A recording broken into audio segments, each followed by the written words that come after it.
It's my only thing with him. I think he's, a lot of people, I read a lot of things that said, he's really, the increase in weight shows that he's more prepared to be ready for the pro game than he has been in past years. 190 pounds now. He's up to 190 pounds. So he was drafted at like 165 or something like that. So, he's added 15 pounds since his draft year, most of that being muscle, right? So that's a good thing. He's adding to his frame to allow himself to be more competitive against men in the NHL, where it wasn't as necessary in junior. Exactly. And I think when a player does that, in my opinion, when he, adds that weight, and we know that he's not adding, he's doing it, putting in the work, it just shows that he wants to get away from the mentality of, is he going to be strong enough? Is he going to have the size to handle the NHL, what comes at the NHL level? And I applaud him for, really pushing it. And we know that he's a guy he's got that farm boy strength. Yeah. Right. Yeah, he does. He's got that. If you're looking for like a comparable, Travis Konechny is like a good comparable for Easton Cowan, and he's somebody who was drafted as an undersized player, and he put some weight on once he got to the NHL, and he's blossomed into a formidable top six player, top six winger. He's got a little bit of jam, and is responsible defensively. So that's what you're hoping that Easton Cowan can turn into. And Konechny did kind of have a bit of a big step last season, broke out with 24 goals, 76 points, his highest point total of his career last year, and he's 5'10", 192 pounds. Pretty well a similar build and play style to Easton Cowan. So that's a guy who you want to kind of emulate if you're Easton Cowan. Hopefully he was watching some clips of Konechny over the offseason, and maybe that's a guy who you can try and emulate his game after going into this year. So Easton Cowan certainly is going to be a massive storyline, and whether or not he can crack the lineup, he's just such a polarizing guy. Like so many fans have already earmarked him almost as Marner's replacement, right? Like a lot of fans already have him penciled in to the top six or on the top line. I think we got to slow our roll, hold the horses on Easton Cowan for just a moment here. Might need some time, some seasoning in the American League before he can be, the best player he can be for the Maple Leafs. Let him cook with the Marlies, season up a little bit, and then unleash him either later on in the year or maybe even next season is when he becomes a full-timer with the club. I temper expectations for those who are a little too high on Cowan right now. But that being said, I am excited to see if he can shut me up and if he can prove us all wrong and steal a spot out of camp. Well, that's it, right? You want that for him.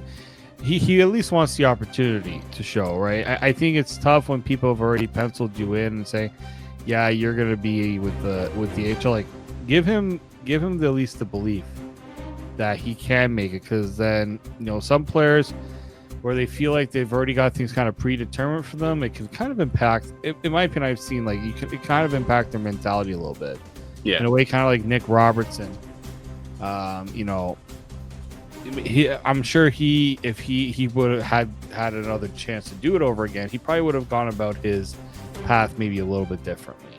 Mm-hmm. So I'm hoping that with Easton Cowan, if you at least tell him like, hey, we will consider it if you're putting in an A+ effort in camp, you at least have to give him that. Yeah, you got to give him the opportunity to prove himself. So I think they will, and we'll see what he's got.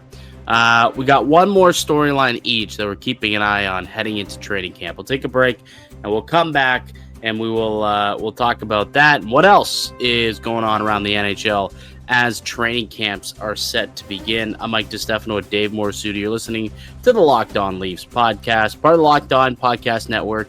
It's your team every day. Most people can't name all their financial accounts or even what they're worth, whether it's 401ks, properties, or investments. And when you don't have the full picture, you can end up leaving money on the table. That's why there's Monarch Money. It's an all-in-one personal finance tool that brings your entire financial life together in one clean, easy-to-use interface on your laptop or your phone. Monarch is built for people with busy lives. If you put off organizing your finances, Monarch is for you. It does all the heavy lifting. You can link all your accounts in minutes, see clear data visuals, get smart categorization for your spending, and finally feel in control of your money without ever touching a spreadsheet. You know, if you're somebody that wants to see how much money you're spending on subscriptions or, you know, different services that you're paying for, Monarch can help you set it all up in the app so you can see how much you're paying with each different thing and see which ones you don't really need. So don't let financial opportunities slip through the cracks. Use code LOCKEDONNHL at monarchmoney.com in your browser for half off your first year. That's 50% off your first year at monarchmoney.com with code LOCKEDONNHL.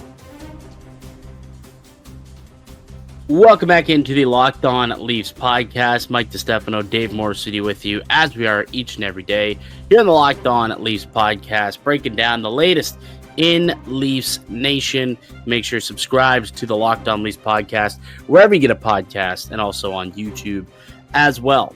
All right, Dave. So we've gone through a couple of the big storylines. Obviously, the new faces that are going to be there. We're excited to see what they're all about. The Michellis, Nicola Waugh, Dakota Joshua's of the world. Easton Cowan is going to be a big storyline, and whether or not he can crack the lineup. What type of development curve will he, take in his first pro season in hockey? So Easton Cowan, big time storyline here. What's the top storyline for you though, heading into to training camp? For me, are we going to see Austin Matthews healthy and ready to go for the year? We haven't seen the guy. We have not seen the guy at 100% since last training camp. Right? We knew that in training camp something happened. We don't know what it is, and it bothered him. They know. They know what it was. We don't know.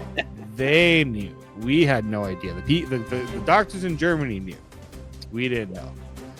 I want to see, will he be the assertive Austin Matthews? Will his shot have the velocity that it didn't have last year? Is he what type of Austin Matthews are we going to get in training camp? That's the big one for me. Yeah, it's real interesting because I think Austin Matthews will almost have to not that he's going to have to reinvent his game, but it is going to be different, right? Without Mitch Marner. It's, he's played without Marner a lot throughout his career. Don't get me wrong. There's very often those two get separated when things aren't going right throughout the season. But he's going to, have to take on a more assertive role out on the ice. So it'll be fascinating to see if he, does that right out the get-go from camp and what that looks like. Does that look like, is he going to take on more responsibilities as a captain, I suppose? Is he going to be more vocal